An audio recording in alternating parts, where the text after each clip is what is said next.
I'm Roy Trumbull. This is KRE Berkeley, September 15th, 2012. And I'm a former employee. But when I worked here, it was KPAT, Right Broadcasting. Music format, a lot of musical segues on tape. And we'd throw in something that was current from a record.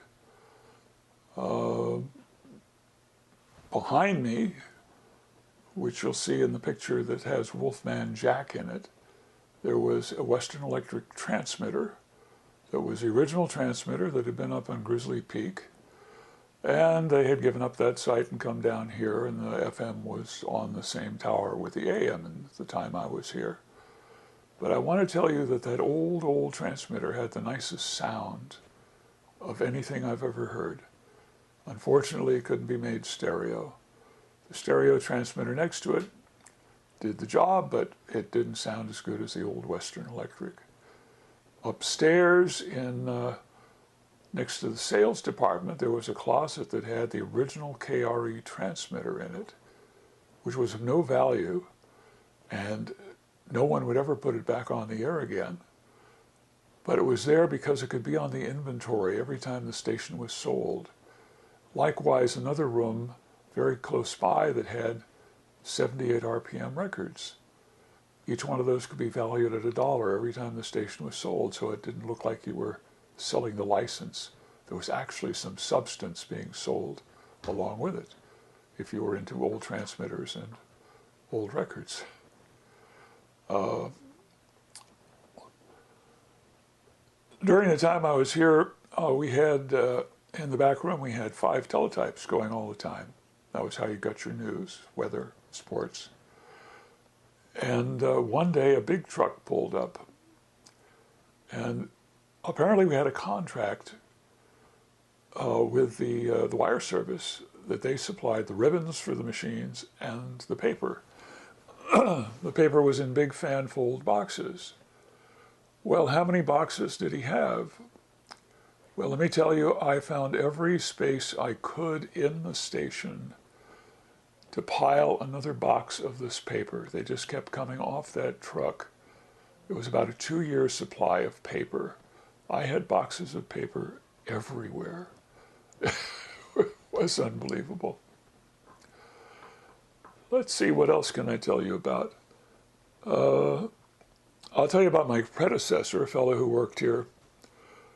There was a man who was program director for many, many years who I got to know, Don Hambley.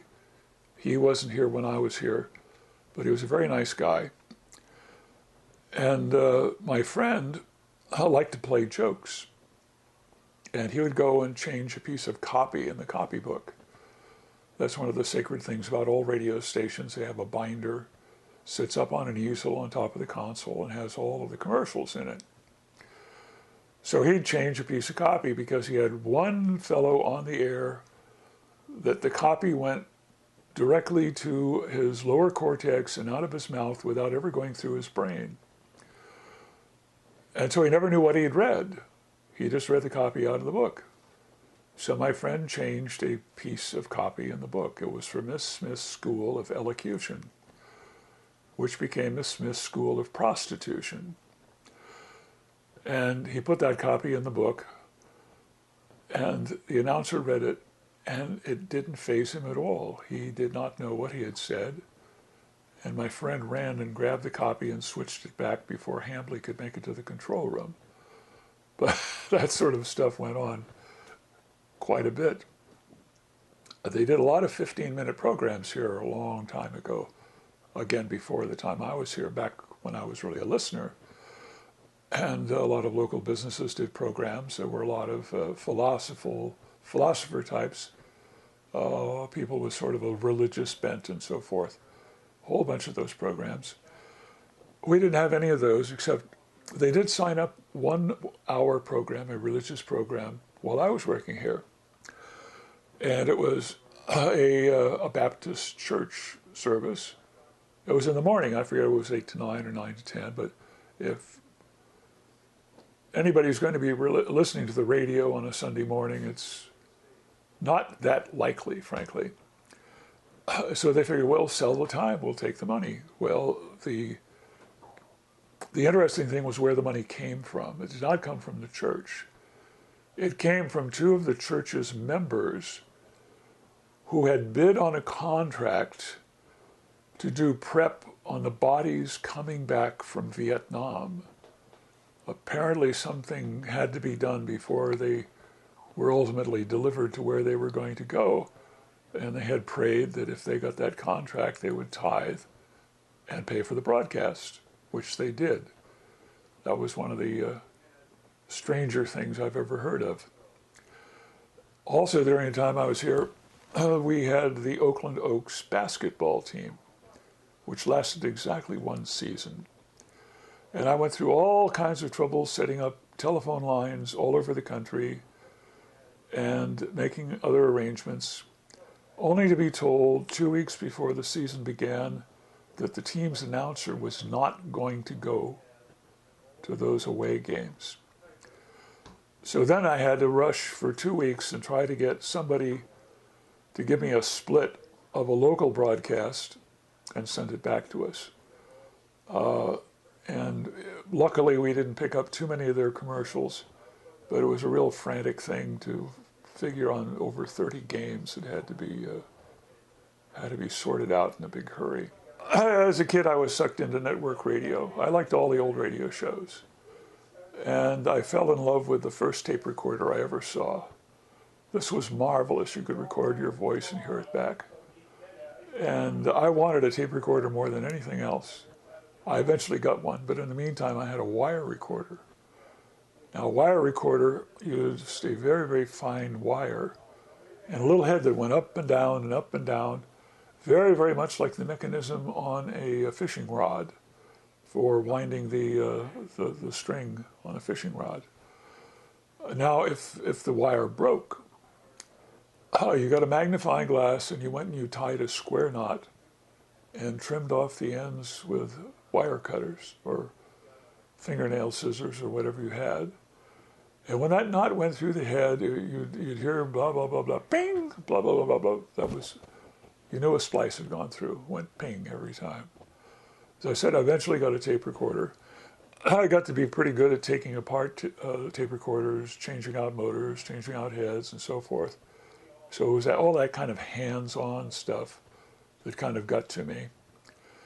At the same time, I started putting together electronic kits, Heath kits, ICO kits. Allied Semiconductor had night kits. Night kits were very special. Night kits had no lock washers or anything to hold the nuts in place. You just better supply your own lock washers or tighten it down. No star washers, no lock washers. Heath kit, they supplied everything, including how many inches long the wire had to be and what its color was. They were very nice. So having built a lot of that stuff, I had developed an interest in electronics. And then at high school started hanging out with other people that were geeks in the same area and decided that that was really what I wanted to go into. So then I got a technical education.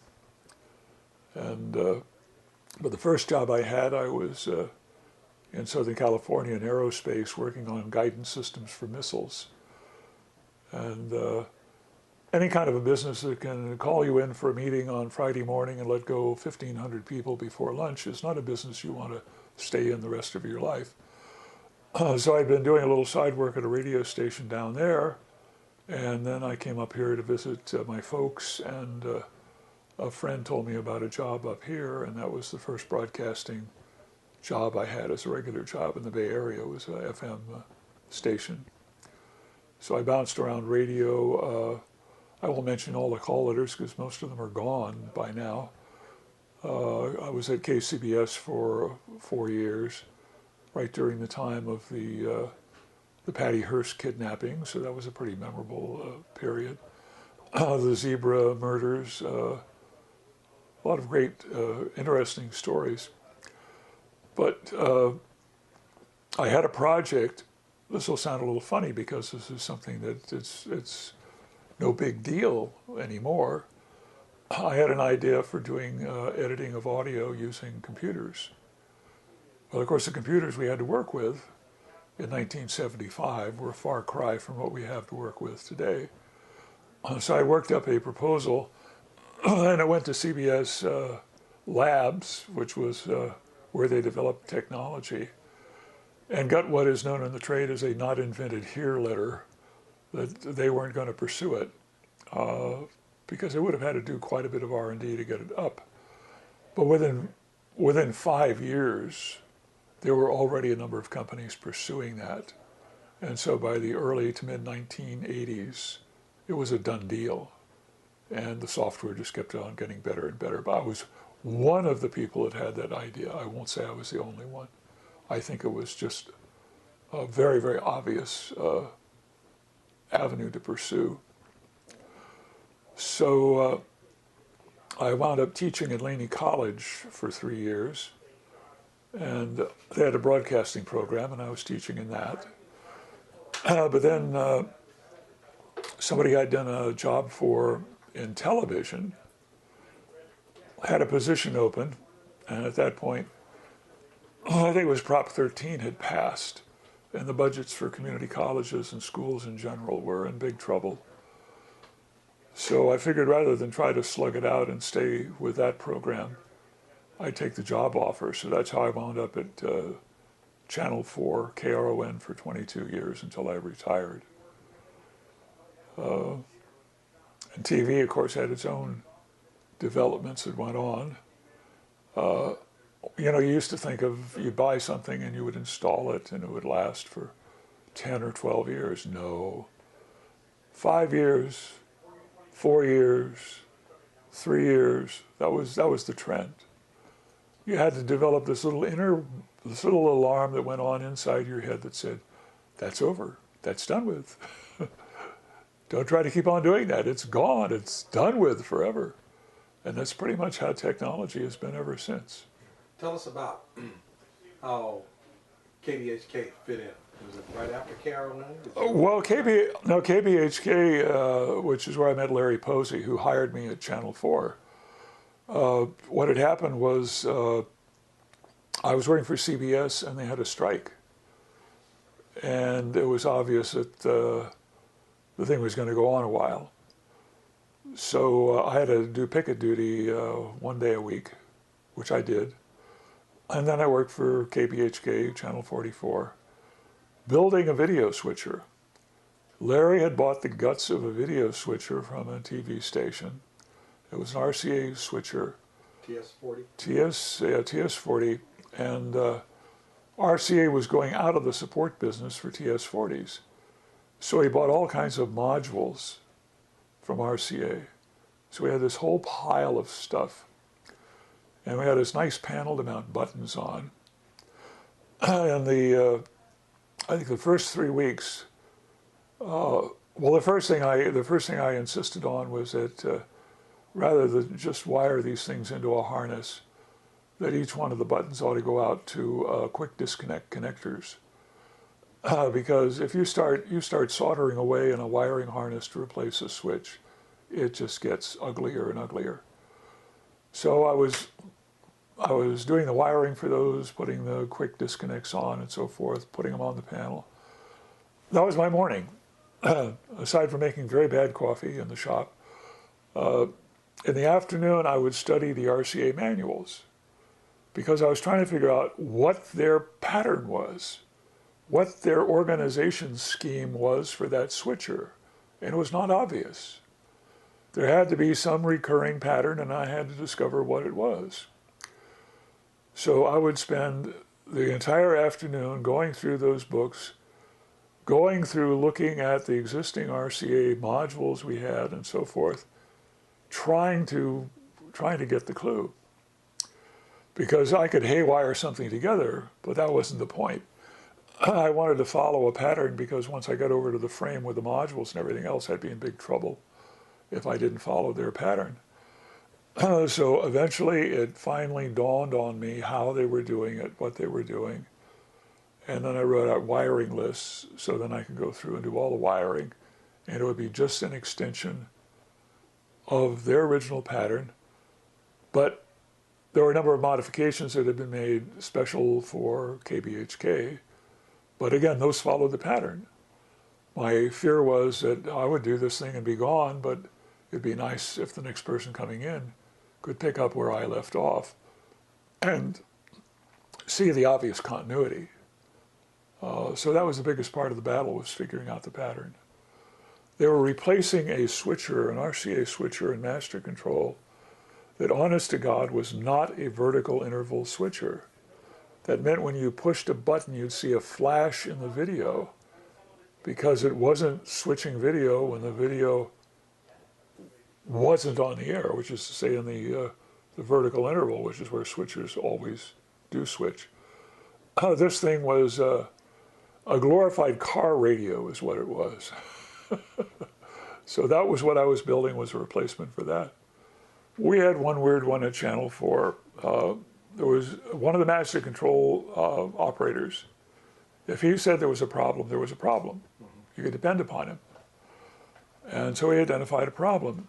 And he said the break would mess up whenever a certain spot was played.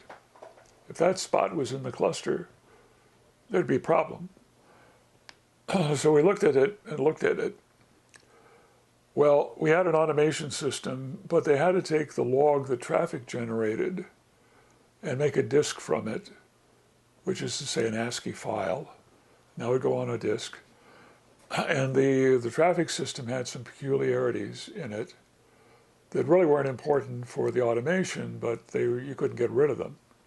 So there were certain text strings that were in that log whether you wanted them or not. So this commercial was for Hart's Mountain, and I think it was for dogs. And the log contained the agency ID for that particular spot. So this was Hart's Mountain Best Friends. And our log contained a line that says the program name, whatever the program was, ends. And I thought, oh my God, Friends, ends, ENDS. Could it? Well, the problem is this translation of the traffic file to the automation file had been done by a man who was dead. It may have been one of the first AIDS victims, we don't know. And every time you went into the data boys, they'd hold up the garlic wreath and everything if you wanted them to deal with that piece of software. So I went into traffic and I said, could you go down in the file here so that when this prints out on the log, the S in Friends isn't there? Make it Hart's Mountain Best Friend. They took the S off, the problem went away. Talk about esoteric and detective work. But that's the kind of stuff that goes on. Anything more about your career at KPAT, or just, I think you pretty well covered it, I guess. That was what, about 1963? Well, it was the late 60s. It was the late 60s. I was the one that got stuck here. My predecessor, as he was showing me around and was getting set to leave, he pointed at two big coils of copper wire in the back. And he said, oh, by the way, the ground system needs to be replaced. So when you come here and see all these little slots going across the driveway, those contain ground wires. They also extended out toward the... They also go across the pond. We had to get a flat bottom boat to take them across the pond. The boat took strings out there because the wire would act like an anchor. And so we had pieces of last we stuck in the mud about 3 feet apart with a hole drilled in them. And we ran the string through the piece of last, and then we'd pull and run the copper out there and then tie it off down in the mud. And we had all these slots cut in the parking lot and the driveway and so forth. One story. This is a good one. I was at Channel 2 one night, and this man comes up to me and he says, "You don't remember me?" And of course I'm trying and I'm trying. He says, "Don't even try." He says, and he tells me the story. I had hired, when we cut slots across the ground here, I'd hired kids through the employment department to take hose and rakes and stuff and just fill in the holes. So the general manager saw that I was hiring young guys, and he had a young guy, he had a son, put him on the payroll. Well, here so many years later, I meet the guy who I'd given his first job in broadcasting. He was that boy. I understand you worked with Alex Bennett, who's currently a talk show host at SiriusXM Satellite Radio in New York. He's a native San Franciscan. He went to City College of San Francisco, but he also attended high school in Marin County, and he had a little radio project that he was involved in, and you helped him, right? Well, what it was we had a club, a radio club at the high school. 4 high schools in the county had 15-minute programs every Saturday. Marin Catholic, San Rafael High, Drake, and Tam each had 15 minutes Saturday morning. I think it was from 10 to 11. And so our club produced that program. And so we were involved with that all the time that we were at Drake High. So when we were both seniors, I was the chairman of the group, and Alex was my, I don't know what we call vice chairman or something like that. The advisor for the club was the speech teacher. And to say she was a little stuffy would be an understatement. And she insisted everything we do be scripted.